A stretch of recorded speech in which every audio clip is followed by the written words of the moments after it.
ఇప్పుడు ఈ కృత్తికలు 6 పిల్లాడికి 6 ముఖాలతో ఉన్నవాడికి 6 పాలిచ్చారు. వాడు పాలు తాగాడు.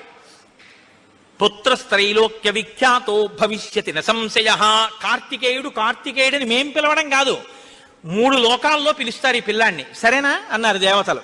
అప్పుడు వాళ్ళు పాలిచ్చారు. కాబట్టి కార్తికేయుడు అగ్నిలో శివవీర్యం చాలా కాలం నిలవ ఉంచబడి అగ్నిహోత్రుడు గంగలో ప్రవేశపెట్టాడు కాబట్టి పావకి. శరవణములు అంటే రెల్లు దుబ్బుల్లోంచి పుట్టాడు కాబట్టి శరవణ భవ.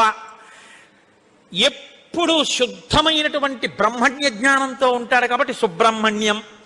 తల్లి కడుపులోంచి స్ఖలనమై పుట్టాడు కాబట్టి స్కందుడు. ఆయన ఉత్పత్తి చేతనే ఇన్ని పేర్లతో వచ్చాడు. ఏమంటే మీరు ఇంత గొప్పగా ఏదో పాపం నోరు కొట్టుకు చెప్పారు, కానీ మాకు అసలు అనుమానం మాత్రం అలా ఉండిపోయింది. మీరు మంగళం చెప్దాం అనుకుంటున్నారేమో.